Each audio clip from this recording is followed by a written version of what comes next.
Today I will be reading Matthew chapter 22 verses 37 to 38.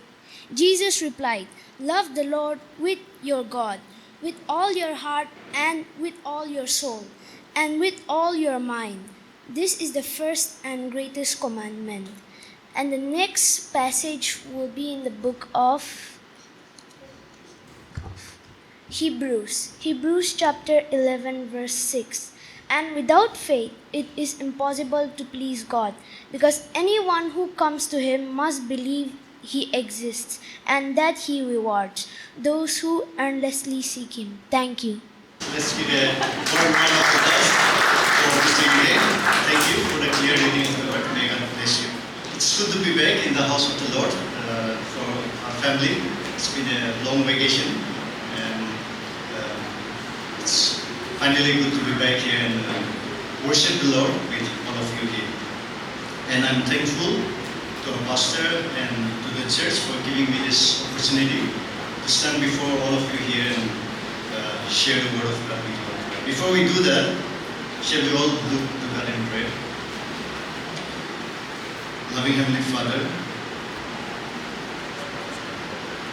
I am a sinful man here who doesn't deserve to be in your presence. But Lord, with your grace, and thank you for your grace that I'm here, standing here to meditate on your word and to share your word with your people, Lord. Lord, pray that, Lord, you'll forgive my sins, and pray that, Lord, you'll use me, you'll mold me and use me as an instrument to be a blessing to this church. I commit the rest of the time in your loving hands. In Jesus' name I pray. Amen. So the topic for this sermon is navigating faith in times of intellectual uncertainty. And many of us here, we consider religion, or we consider faith and science as two separate institutions, and many times we keep them in two separate compartments, and then we access them according to our convenience.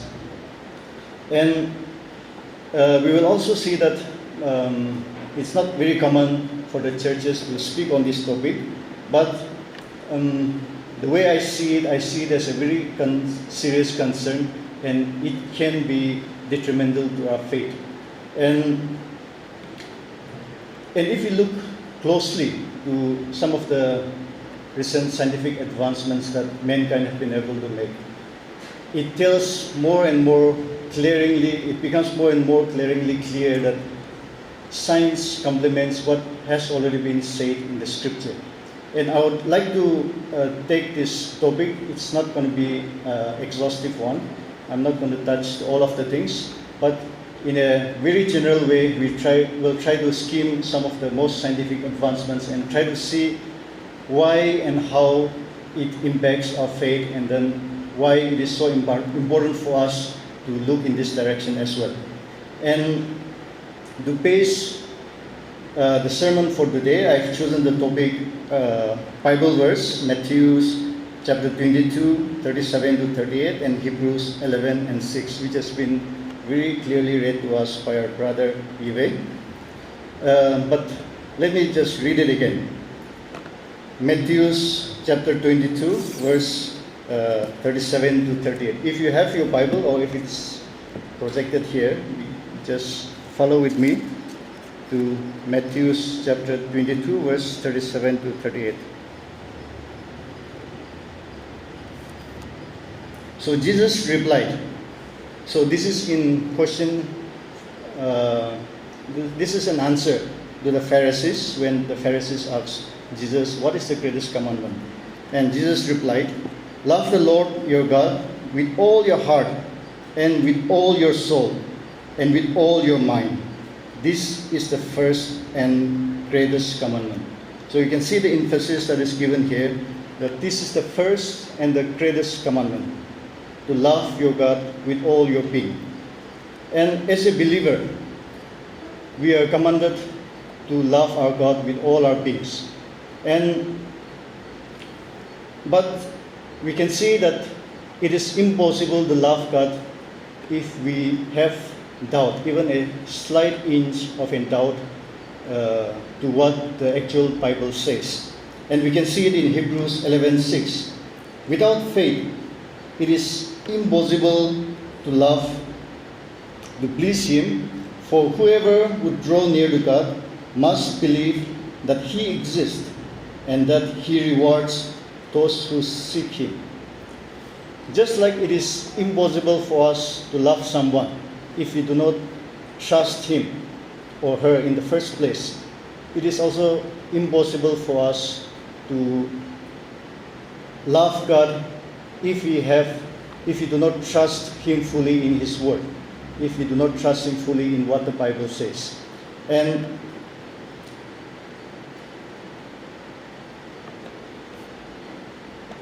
these two things, faith and love, these are intricately related, and they cannot be separated, just like the two sides of a coin. And as a Christian, we trust God and we love Him. So loving God and trusting God may not be a big issue for all of us here. But the issue may come when we do not love Him wholeheartedly, just as Jesus has commanded us to do so. Okay? So, would like to take you back to John chapter 20, verse 25. John 20, verse 25. If you have your Bible with you, or if you can just project it, would be nice.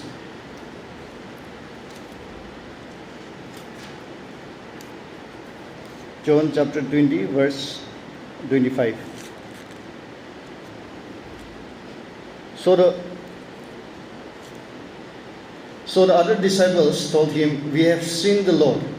But he said to them, "Unless I see the nail marks in his hands, and put my finger where the nails were, and put my hand into his side, I will not believe." And after this, a week later, Thomas was with the other disciples, and Jesus appeared to them again. And then we can see the following events playing out in verse 27. Then he said to Thomas, "Put your finger here, see my hands.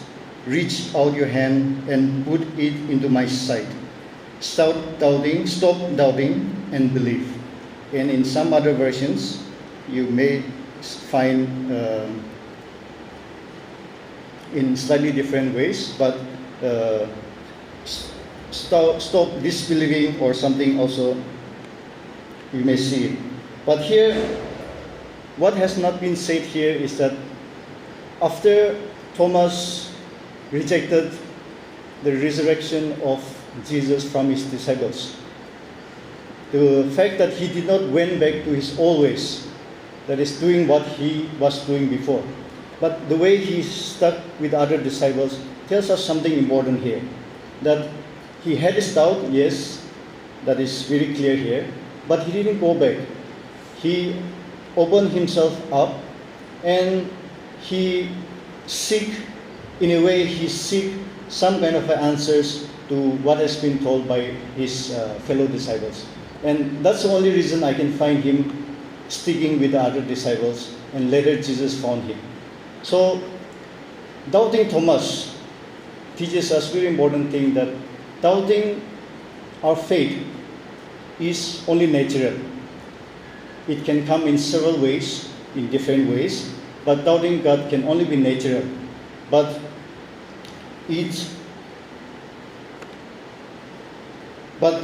doubting, we should find ourselves exploring the reason for the doubts. And in those reasoning and in that journey, God comes to us, and God meets us in our doubts without any condemnation. So, I would like to draw your attention to a 2025 global survey by an American think tank, Pew Research Center, and they found that Christians all over the world are moving away from their faith for reasons ranging from intellectual doubts to negative experiences with religious institutions. Now, this is a very general summary, and it varies from place to place. Like, I think in some place like Singapore and some Southeast Asian countries, the numbers are slightly increasing. But for the majority of the countries, it is seen that the Christians all over the world are moving away from their faith. And the main reasons are cited here, that intellectual doubts and negative experiences with religious institutions. So these are the two main reasons, and I would like to take the first point, that is intellectual doubts here. And to me, this stems from the fact that we spend a good time of as a quarter of our lives, 17, 18 years of our life in school and colleges, considering an average lifespan of 75 years or so. We spend a good amount of our time in school and colleges, and we are made to think, or we are believed to think, that science can explain everything, and that if you do not go by that, you are branded as unpractical or unscientific. And we would not like to hear that, because the dictionary defines science as knowledge built upon observation, experimentation, and reasoning. And somehow we have come to a point that we tend to believe any information that says that is backed by science or supported by science. Like, for example, if I wake up tomorrow morning and then if I read a news article that says if you do sit up just 10 times in a day, and you'll reduce your belly.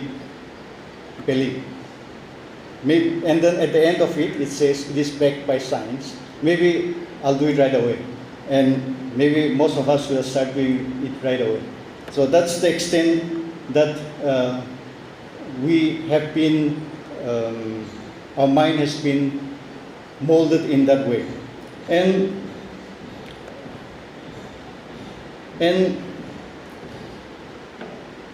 this is the environment that our children are growing up, and this is the environment our youths are growing up. And then I see more and more reasons to teach what science tells about the faith. Science tells about what the Bible says. It becomes more and more important for me that as a church and as a church leaders, we should teach about this more and more.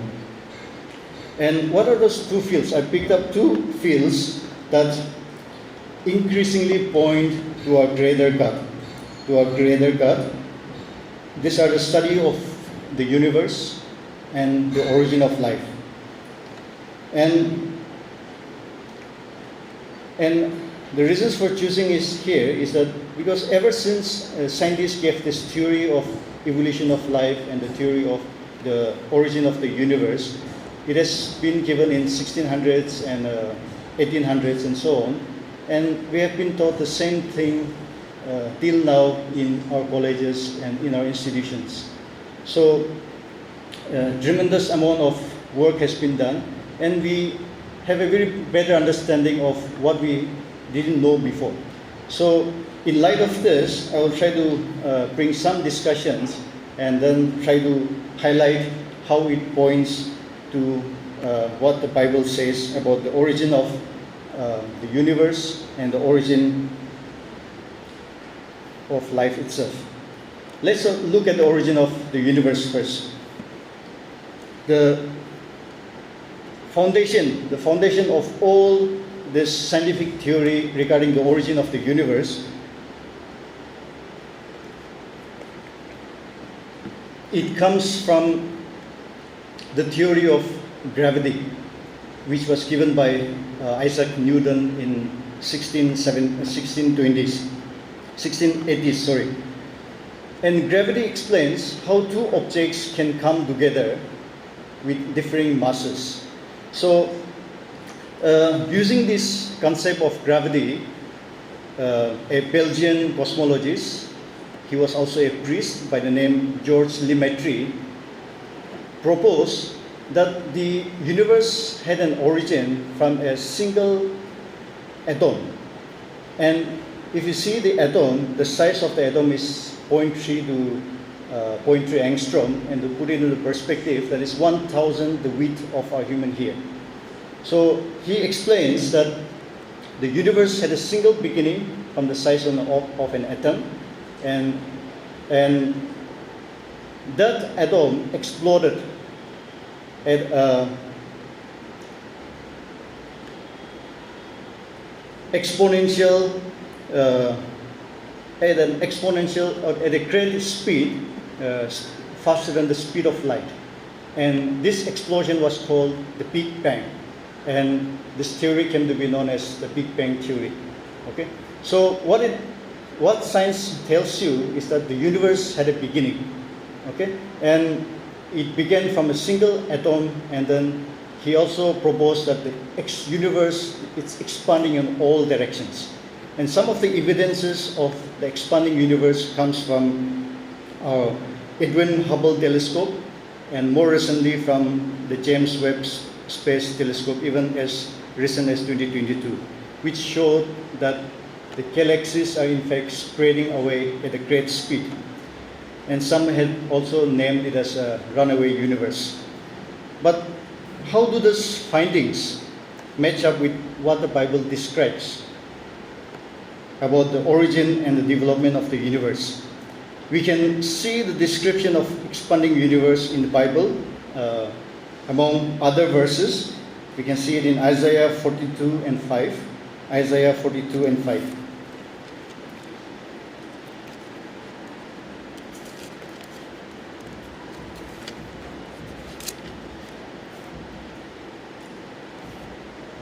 This is what God the Lord says, the creator of the heavens, who stretches them out, who spreads out the earth with all that springs from it, who gives bread to its people and life to those who walk on it.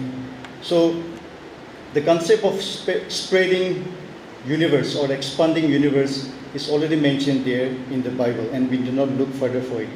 And a very significant quote I would like to quote from a science philosopher, Dr. Stephen Meyer. He explains, and quote, if the physical universe of matter, energy, space, and time had a beginning, as observational astronomy and theoretical physics suggest, it's hard to envision a physical cause for such an event. After all, it was matter and energy that first came into existence at the Big Bang. Before that, no matter or energy, no physics would have yet existed that could have caused the universe to begin. So what he clearly tells us that the universe, the main component is energy and matter. So if this energy and matter was created only during the Big Bang, then what was there before?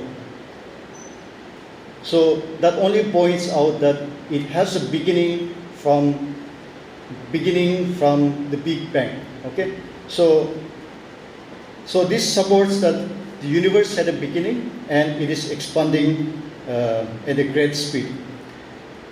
So to come to the second point about the beginning of the universe, we can also see it in Genesis chapter 1, verse 1. This is known to every one of us. In the beginning, God created the heavens and the earth. In the beginning, God created the heavens and the earth. The Bible clearly tells us that there was a beginning, initiation of time.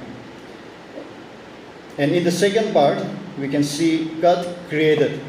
And it is noteworthy to see that the term used here for created is para in Hebrew. Okay? And according to the Gill and Delitzsch commentary on the Old Testament, this word always means to create and is only applied to a divine creation, to the production of that which had no existence before. So science clearly tells us about the creation of the universe from nothing at all and aligns with what the Bible actually says.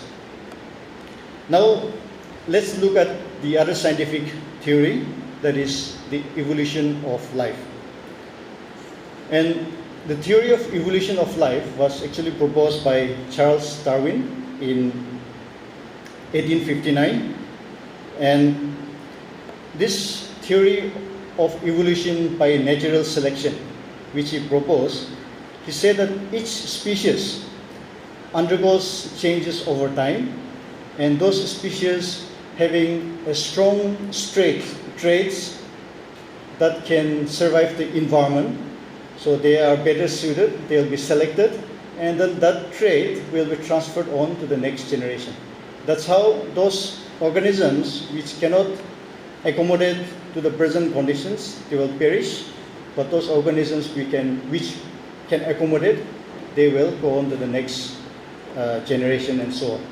And I think we're all waiting for the World Cup final, right, tonight. So there's been, I'm not very sure how many teams, 36 or so. And then there was different rounds, and then knockout stage, quarterfinals, semi-finals, and now they are finals. So those teams which are able to play out the other teams, they survive, and then they are in the final stage. So in a way, this theory of evolution by natural selection is similar to that in a way. And he based his findings from different fossil records that he studied all over the world. And a fossil, as you all know, it's a living organism that is preserved in a rock, and the soft tissues and all those things may not be preserved. It's usually not preserved, but they are being converted in the rock. But their forms are preserved in the rock records. So that's how he studied the fossils that have been preserved over a long period of time for millions and billions of years, and he came up with this proposal. So although it looks very fine, he did not explain the fundamental question of, or he never attempted to answer the question of how did life originated in the first place. Okay? And this was subsequently followed by an experiment which is famously called as the Miller-Urey experiment. Okay, Miller-Urey experiment. So those are the two scientists that conducted the experiment at University of Chicago in 1953. And the focus of this experiment was to find out how life originated in the first place. So the setup of the experiment is something like this. You have two glass flags. One, you have water, mimicking the Earth's ocean. And then in the other flags, you have gases like ammonia, hydrogen, and some gases, methane, mimicking the Earth's atmosphere. And the flask containing the water was boiled to generate water vapor, and this mixed up with the other gases. And electricity was introduced through some electrodes so that it mimicked the lightning that is occurring, so that it will generate the energy that is required to drive the chemical reactions. And amazingly, they found amino acids, which are the building blocks of the proteins, and these proteins are an essential requirement of all living organisms. So there it is. They thought that if these reactions were to continue for a few million years or even few billions of years, then it will automatically generate life forms, and the theory of evolution by natural selection will take over. So that was the assumption here. So this has been followed since 1950s, ever since this experiment was conducted, and like I said, this theory is still being taught in the colleges, even in colleges today. But chemists like Dr. James Tour, professor at Rice University, Texas, now believes that this is just a big scam.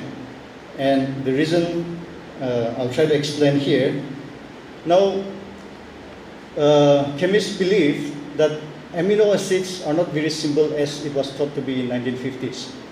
There are two types of amino acids. One is chiral amino acids, and then one is achiral. So achiral, they are two-handedness. Within the chiral amino acids, they are two-handedness, just like the two palms of our hand. They are the mirror image of each other.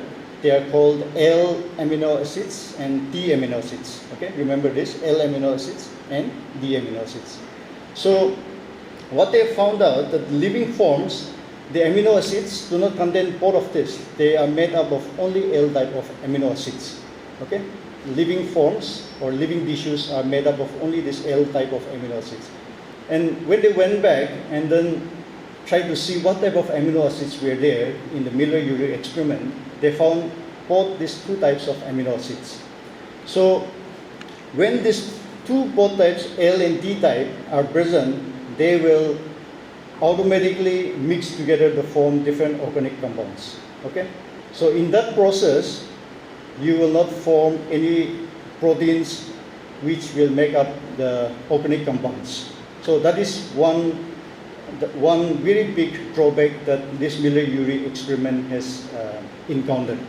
And the other problem, what they've found out that along with the amino acids, there are all types of chemical compounds, and they are all reacting together to form some compounds which will not allow amino acid L type to separate out to form proteins.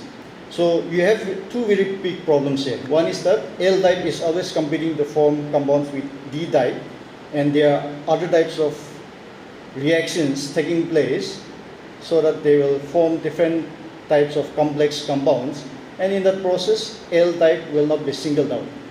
So what this Miller-Urey experiment suggests is that, for example, we all play Scrabbles.